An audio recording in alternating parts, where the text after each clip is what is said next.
भारतीय संविधान का प्रचार प्रसार करने की जिम्मेदारी संवैधानिक संस्थान, शिक्षा संस्थान और संवैधानिक पदों पर रहने वाले लोगों की जिम्मेदारी थी, लेकिन उन्होंने उस जिम्मेदारी को नहीं निभाया, क्योंकि संविधान के बारे में यदि लोग जान जाएंगे तो वो फिर सत्ता में नहीं बने रहेंगे। इसलिए उन्होंने संविधान का प्रचार प्रसार नहीं किया। ये संविधान का प्रचार प्रसार करने की मैं जिम्मेदारी निभा रहा हूं, इस उम्मीद के साथ कि यदि डॉक्टर अम्बेडकर जैसे लोग इस देश में पैदा नहीं होते तो हमारे पूर्वजों को खाने के लिए अन्न नहीं होता था, मकान बनाने का अधिकार नहीं था, बोलने का अधिकार नहीं था, शिक्षा संपत्ति का अधिकार नहीं था, और मां बहनों को सती किया जाता था संविधान के पहले। जब सबका सूरज है, सबका पानी है, सबकी हवा है, तो फिर न्याय भी एक होना चाहिए। तो ये संविधान अपने पराये में कोई फर्क नहीं करता। लेकिन जब बाबा साहब से पूछा गया कि कैसा होगा संविधान, तो बाबा साहब अम्बेडकर ने कहा कि यदि संविधान को चलाने वाले लोगों की नीयत में खोट होगा तो ये बुरा साबित होगा, और यदि संविधान को चलाने वालों की नीयत में खोट नहीं होगा तो अच्छा साबित होगा। मैं थोड़ा सा संविधान के बारे में बताना चाहता हूं। हमारे संविधान के उद्देश्य में लिखा है, हम भारत के लोग भारत को एक प्रभुत्व संपन्न समाजवादी पात्रनिरपेक्ष लोकतंत्रात्मक गणराज्य बनाने तथा उसके समस्त नागरिकों को सामाजिक, आर्थिक और राजनीतिक न्याय, विचार, अभिव्यक्ति, विश्वास, धर्म, उपासना की स्वतंत्रता, प्रतिष्ठा, अवसर की समता प्राप्त कराने के लिए तथा उन सब में व्यक्ति की गरिमा, राष्ट्र की एकता और अखंडता सुनिश्चित कराने वाली बंधुता बढ़ाने के लिए दृढ़ संकल्पित होकर अपनी संविधान सभा में आज तारीख 26 नवंबर 1949 ईस्वी मिति मार्सी शुक्ल संवत सप्तमी 2006 विक्रमी को ऐतद द्वारा इस संविधान को अंगीकृत, अधिनियमित और आत्मर्पित करते हैं। आम आदमी के सर से जाते हैं ये शब्द। शुरुआत में मेरे भी पल्ले नहीं पड़ा था, लेकिन मैंने संविधान को समझने की कोशिश की, उसके एक एक शब्द को समझा। हम क्यों लिखा, हम हिंदू क्यों नहीं लिखा, हम मुसलमान क्यों नहीं लिखा, हम यूपी, बिहारी, बंगाली, उड़िया, मराठा क्यों नहीं लिखा।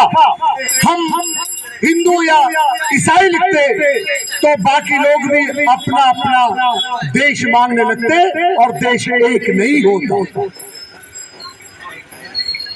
हम भारत के लोग भारत को एक प्रभुत्व यानी के भारत के हम सब मालिक बनकर भारत को धर्मनिरपेक्ष बनाएंगे, पंथनिरपेक्ष बनाएंगे, यानी के किसी भी धर्म की वकालत संसद में नहीं करेंगे। ये कसम खाई थी भारतीय संविधान को जब अपने हाथ में लिया था तब। और धर्मनिरपेक्ष बनाते हुए हम लोकतंत्र लाएंगे, गणराज्य बनाएंगे। लोकतंत्र गणराज्य का मतलब है जनता की सरकार, जनता के द्वारा और जनता के लिए। लेकिन अब किसकी हो गई? अदानी और अंबानी की हो गई। निकम्मा, निकृष्ट, भ्रष्ट लोगों के लिए है। हम भारत में लोकतंत्र गणराज्य बनाते हुए भारत के लोगों को सामाजिक, आर्थिक और राजनीतिक न्याय देंगे। सामाजिक न्याय तो मिला, अमीरों को भी राइट है, गरीबों को भी है, ये सामाजिक राइट है।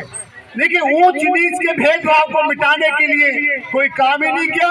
सब अपने अपने जाति का टाइटल लगा के खड़े रहते हैं, मैं उससे बड़ा, मैं उससे बड़ा, मैं उससे बड़ा, और सब बड़े। तो सामाजिक समानता के लिए कोई प्रयास नहीं है। अगर ये नाचने गाने वाली आती तो सबके मोबाइल निकल के सबकी लाइट जल जाती है नी? और ये बहुत अच्छी डांस कर रही है, बेहतरीन, चलो भेजेंगे, मजा लेने के लिए सब, लेकिन जागने के लिए, अपने विवेक को खोलने के लिए आदमी सोचता नहीं। हमारे देश का संविधान बारे में बात हो रही है, आर्थिक आजादी की बात करता है, जिन लोगों ने संविधान हाथ में लिया था उन्होंने कहा था हम आर्थिक आजादी दिलाएंगे, लेकिन आर्थिक आजादी नहीं मिली। अमीर का बच्चा पढ़ने लिखने देश विदेश में जाता है और गरीबों के हाथ में कटोरा मिड डे मील, जहाँ पे शिक्षा नहीं है, लेकिन बच्चे फिर भी पढ़ लिख रहे थे। तो उन्होंने सोचा अगर ये गरीब ऐसी पढ़ते लिख कर आगे बढ़ता रहेगा तो ये सवाल उठाएगा, तो सवाल नहीं उठाना चाहिए। तो क्या करें, इनके एग्जाम लेना बंद करो। 5वीं बोर्ड खत्म। ये बड़े बूढ़े जानते हैं 5वीं क्लास बोर्ड होती थी बाबूजी, बोर्ड की परीक्षा थी नहीं। जब तक बोर्ड की परीक्षा पास नहीं करेगा 6ठी क्लास में दाखिला नहीं मिलेगा। लेकिन अब यदि फेल हो जाए कोई बात नहीं, अगली क्लास में दाखिला मिलेगा। 8वीं बोर्ड खत्म। इसी तरह से 10वीं बोर्ड भी खत्म ही मान लें आप। लेकिन जब वो इंटर में जाएगा, जब वो बोर्ड का एग्जाम देगा तो फेल हो जाएगा, और कई बार फेल होगा क्योंकि पढ़ाई नहीं है। तो पिताजी माँ बाप भी कहेंगे ले जान दे, तू पढ़ लिया, अब तू कुछ काम धंधा कर ले। अब एक अनपढ़ आदमी जिससे सही पढ़ना लिखना भी ना आता हो, वो काम मांगने जाएगा तो कहाँ जाएगा? वो सीधा कहेगा चाहे टट्टी साफ करवा लो, झाड़ू लगवा लो, पानी पिलवा लो, लेकिन रोटी दे दो साफ। और जब ऐसे लोगों की संख्या ज्यादा होगी तो फिर क्या होगा? झाड़ू लगाने वालों की लाइन लगी होगी। और संविधान कहता है राष्ट्र की एकता और अखंडता सुनिश्चित कराने के लिए बंधुता बढ़ाना, भाईचारा करना, ये निर्देश करता है संविधान के भाईचारा कायम करना चाहिए। लेकिन संसद में बैठकर, विधायिका में, कार्यपालिका में बैठकर, संवैधानिक पद कुर्सी में बैठकर यदि कोई नेता, यदि कोई अधिकारी धर्म विशेष, जाति विशेष का पक्ष लेता है और उसके सबूत यदि आपके पास है तो मानव अधिकार आयोग में आप कंप्लेंट कर सकते हो। ये आपको राइट संविधान देता है। और धर्म विशेष की वकालत यदि राष्ट्रपति प्रधानमंत्री करता है तो वो संविधान के साथ धोखा करता है, और वही यदि ये कहता है संविधान ही खराब है। नियत का खोट नहीं बताता नेता, लेकिन संविधान में खोट बताता है। इसलिए संविधान की प्रतियां लोग जला देते हैं।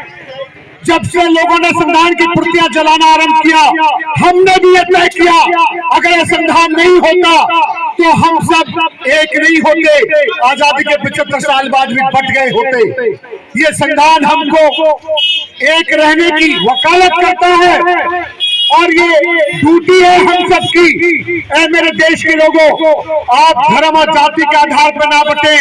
निकम्मे लोग आपके बीच में आएंगे, आपको धर्म जाति का पाठ पढ़ाएंगे, आपको बरगलाएंगे, बहकाएंगे, और आपके बल पे जब वही चुन के जाएंगे तो वो कलम अपने पेट के लिए या परिवार के लिए चलाता है और समाज के लिए नहीं चलाता है। ये आपको सोचना होगा। आपके बीच में से लोग क्यों नहीं निकल रहे?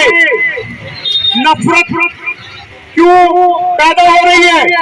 क्योंकि नफरत पैदा करने वाले लोग दिन रात काम कर रहे हैं, और जो मोहब्बत काम करना चाहते हैं इस देश में, जो भाईचारा चाहते हैं, जो समता, स्वतंत्रता, बंधुता, न्याय चाहते हैं, वो घर से निकल नहीं रहे हैं। उन्हें बड़ी समस्या है।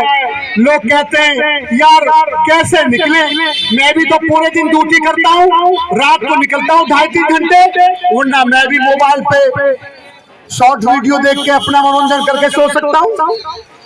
लेकिन नहीं, ये मैं जिम्मेदारी समझता हूँ। यहाँ पर आदमी सोचता है भैया पहले तो रोजगार ढूंढ लें तब कुछ काम करेंगे, पहले शादी कर लें फिर कुछ समाज देश के बारे में सोचेंगे, और शादी करने के बाद सोचता यार बच्चे पैदा कर लें, फिर बच्चे पाल लें, उनके बारे में सोचेंगे, बच्चे पल गए बड़े हो गए तो उनके ब्याह कर लें, जब कुछ अच्छा काम करेंगे, और जब बच्चे बड़े हो गए, पल गए, पोते हो गए, अब कहेंगे अब पोते को खिला लें, तब कुछ काम करेंगे। और यहाँ तक नंबर आता नहीं, आदमी निकल लेता है और अच्छा काम करने से जब सोचता है, कब?